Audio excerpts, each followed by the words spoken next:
all the time I'm elevating this hand. I'm going to bring a second hand in.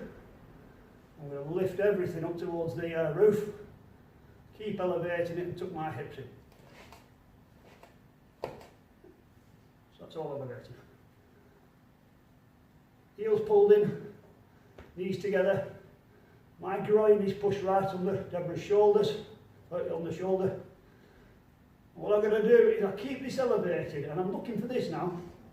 I'm looking for my two thumbs together on the wrist, and I'm going to push my own chin up and backwards from here. You see the elevation on the arm? So Deborah should be able to feel it straining under her armpit now, pulling on the tendons. Lock my elbows in. All I need to do now is just start to sit back. The taps there. Once more. So from here, don't lean forwards. Posture. Race. Hook the tricep. Come off the centre line. 45 degrees out of the shoulder. Put a prop in. Slide the knee up, ready to replace that prop. Come onto the toes at the back. Attack. Take the other arm. Bit of movement here to get this foot across.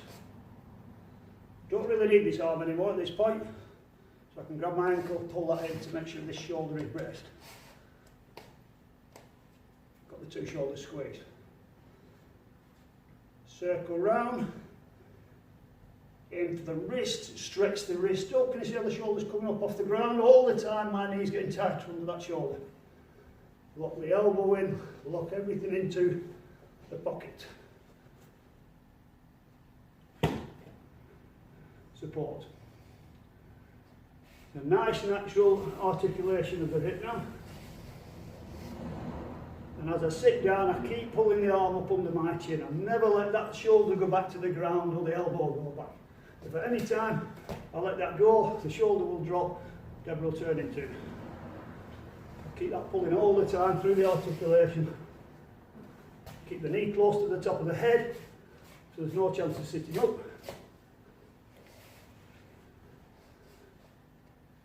Lift.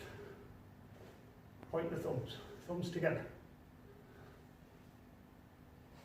Squeeze everything in. Back we go. Now, just as I'm sitting back now, I want the thumb. People talk about it pointing upwards. I don't want to say that. I want to say keep it pointing into the gap between your knees. Because we might not always be on the back when we're doing armbar. I might be on my side, I might be face down. So the thumb pointing away to the gap between the knees. So I know now there's pressure on the joint. If it was at this angle, point between the knees, there's pressure on the joint. This angle, as long as it's pointing to the gap between the knees. Okay, very last time. We'll do it from a completely different angle.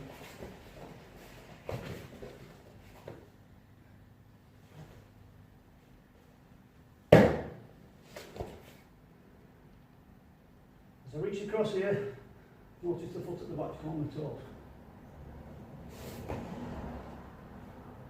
Drawing the ankle. You can see this knee's right underneath. You can see this one's compressing the shoulder. This is where we would be. Rotate the arm underneath, grabbing the wrist, lifting.